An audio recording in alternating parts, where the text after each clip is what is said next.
Assalamualaikum warahmatullahi wabarakatuh. Perkenalkan, nama saya Mas Bofa.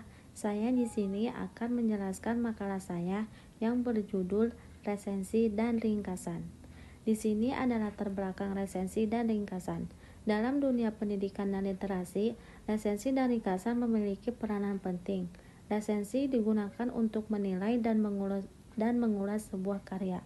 Sedangkan ringkasan membantu pembaca memahami inti suatu bacaan secara singkat.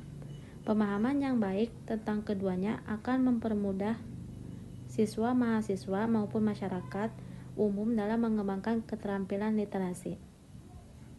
Dan di sini juga ada rumusan masalah resensi dan ringkasan.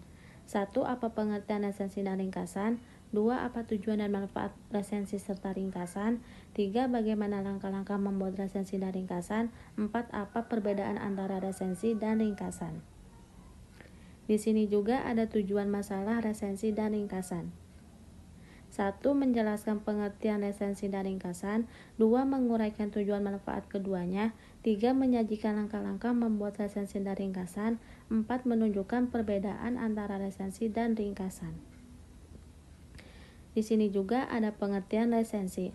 Resensi adalah tulisan yang berisi ulasan, penilaian, serta tanggapan terhadap suatu karya, baik berupa buku, film, maupun karya seni lainnya. Dan di sini juga ada tujuan dan manfaat resensi.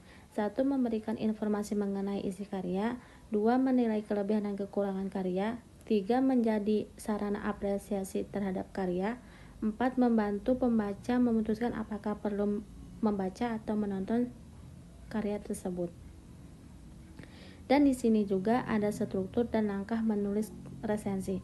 1. Identitas karya. Judul, pengarang, penerbit, tahun terbit, dan lain-lain. 2. Isi karya dan atau ringkasan isi. 3. Kelebihan dan kekurangan karya. 4. Kesimpulan dan rekomendasi. Dan di sini juga ada pengertian ringkasan. Ringkasan adalah penyajian kembali suatu teks panjang ke dalam bentuk yang lebih singkat tanpa mengubah inti dan gagasan pokoknya. Di sini juga ada tujuan dan manfaat ringkasan.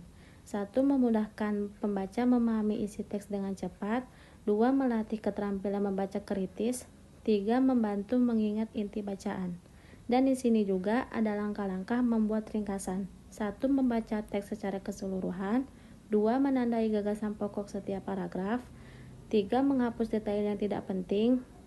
4. Menulis kembali dengan bahasa sendiri secara singkat dan jelas. Dan di sini juga ada perbedaan resensi dan ringkasan. 1. Aspek resensi dan ringkasan. 2. Tujuan memberi penilaian dan tanggapan memadatkan isi teks. 3. Isi ulasan plus pendapatan pribadi gagasan pokok teks. 4. Sifat subjektif dan objektif.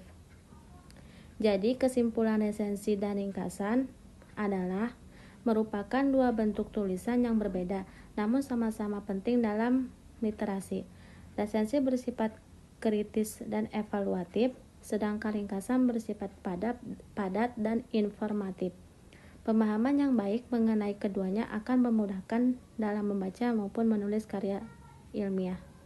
Cukup sekian dari saya. Wassalamualaikum warahmatullahi wabarakatuh.